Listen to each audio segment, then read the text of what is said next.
Alright guys, so now we have our book made. We've stitched it, we've got our beautiful cover, we've got all our signatures and pages in place. So the next step is sort of adding finishing touches. This is, you know, if you want to stop here, that is totally fine. Like, this is still an awesome little book, just the way it is. But I like to add a few finishing touches just to make it a little bit even more finished, even more interesting looking. And the way I like to do that is I like to put a closure on the junk journal. I like to put a book plate on the junk journal. I get mine from Tim Holtz. I love Tim Holtz. I know not everybody loves Tim Holtz as much as I do, but he does have some really pretty little book plates you can put on there. And then some little book corners as well.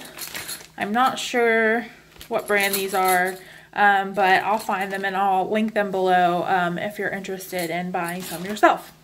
And then I've got a little bit of ribbon here. I'm not sure what kind I'm going to use. I have a little strip of binding and I have some gray ribbon.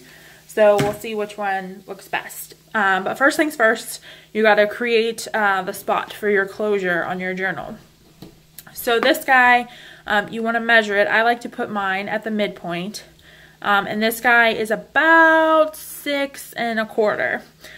So we want to mark our spot for putting our closure at 3 1/8. So I'll do that real quick.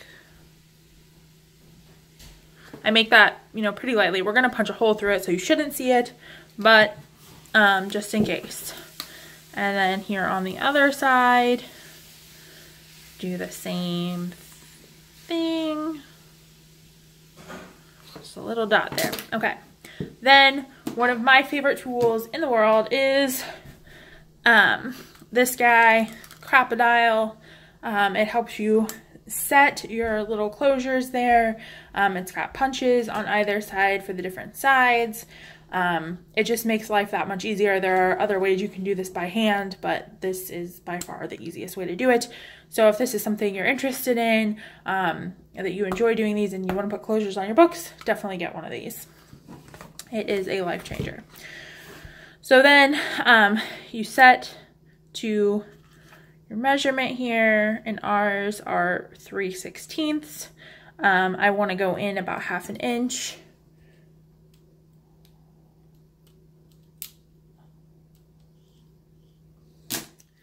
And then you just take this, put this over there, find where you made your little mark, and punch through, and it creates a little punch for you. Do the same thing on the other side.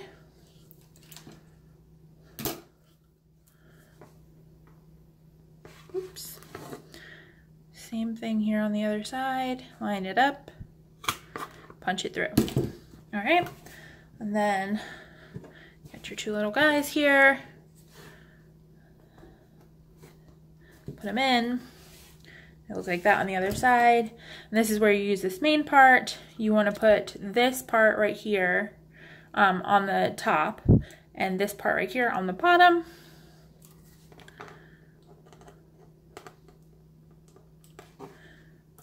And then press down. And voila, you have your little closure. And then you do the same thing over here on this side. Whoops. Try not to drop things while you're doing it, like I just did.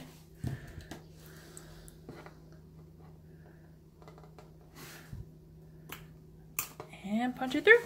And there you go. Now you got your 2 little enclosures. So next up, I think we're going to try the gray ribbon first. I'm not sure how this is going to look, but I think it is worth trying. Try and snip this little. I'm like always terrible at these. All right, there we go. Take that off. We've got our ribbon. Take a little bit here, off.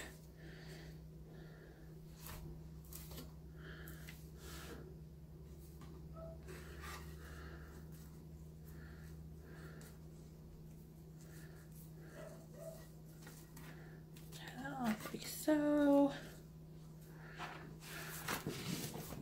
Just do the same thing on the other side. That's way too long. Okay, there we go.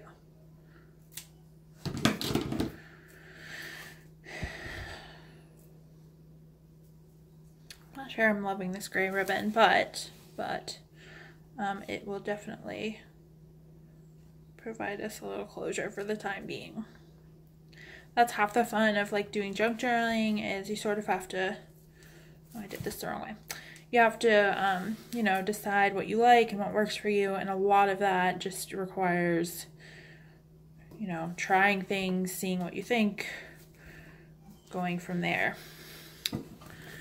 All right, so there we've got that. Now, next thing is the book plate. So since we've kind of got the silver and the gray going here, I think I'm gonna pick this guy right here.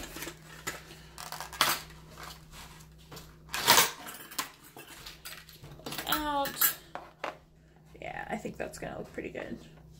I don't love that these two don't match, but you know, again, it's a junk journal. We're trying to work with what we've got. And then I just really recommend trying to line this up as best you can with the pattern. Like if you have a pattern like this, it'll always look better if you can kind of make it work within your pattern, which it kind of does because you kind of have little angles here and here. And then you gotta get your two little brads that are the right color, preferably. You don't want to put the wrong color in there. Yeah, those match. Okay. Once you get this lined up like this, the way you like it,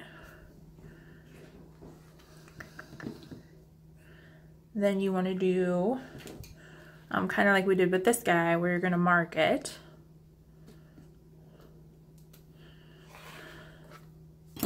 Now, the way I do it with this, like the crocodile does not reach all the way in there. I wish it did. I think there's like a mega one, a huge one that does, but I don't have that one.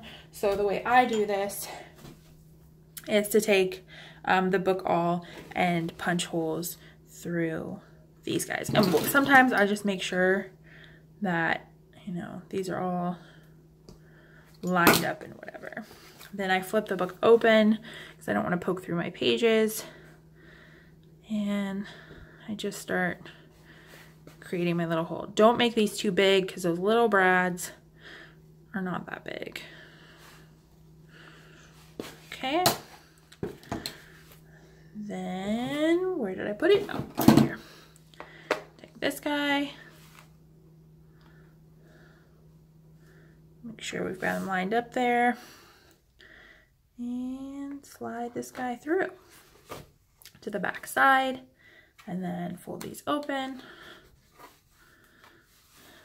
And do the same thing on this side, which is always a little harder to do the second side because that really wants to tuck in there like that.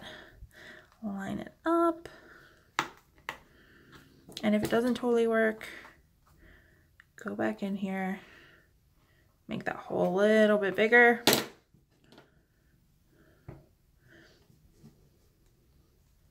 And take your brad, and yeah, this time it was big enough.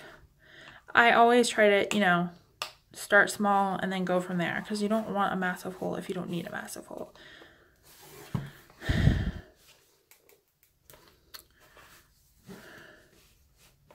And there you go. Now we got our book plate on. And she looks so pretty. Okay, and then you can close this up if you want. You can tie it like so. And you got a closure. That's one kind of closure. A lot of people that do junk journals prefer a messier closure to a ribbon. So like one of the things you can do, let's see, I think we have enough here. We can cut this in half. Run this up and get enough that we can pull this through. This is always like the pain in the butt process. You know, you gotta try and like thread this little guy through this hole. Okay. And then you can have, you know, a little bit messier ties. I think honestly I like that a little bit better than the like perfect gray ribbon, because I think it adds a little more character to it. So let's see if we can get the other one in on the other side here.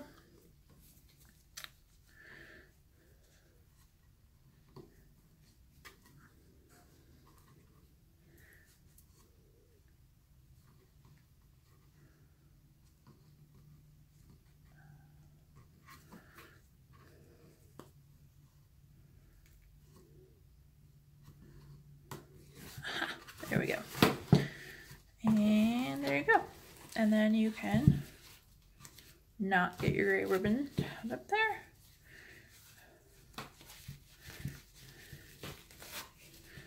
And tie that out, and that'll help keep your book nice and tidy and closed. So there you go.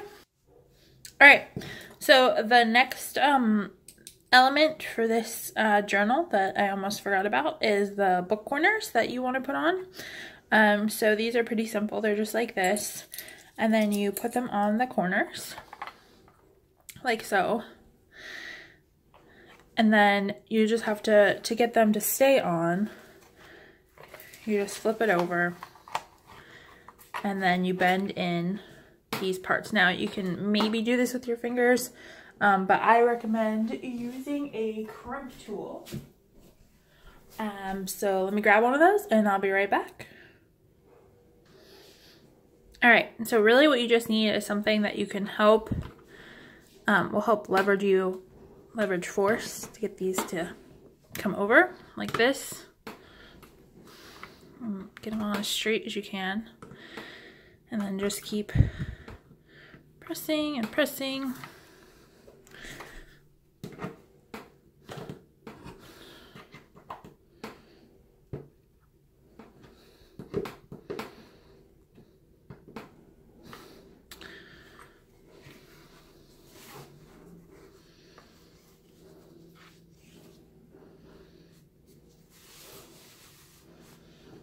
There's one.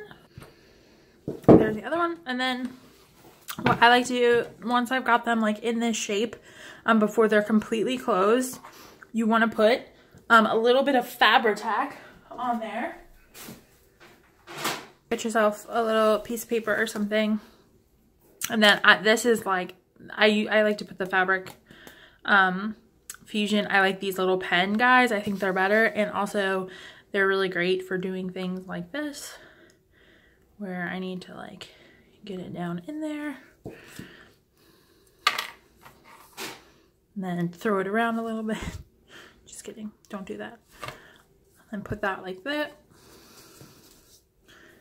And then put this like this. Down in there. And then put that one on. And then you get your husband to come and finish it off for you, because they're awesome like that.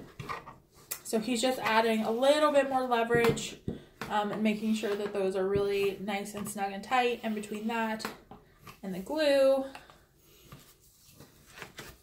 these guys should stay on for us.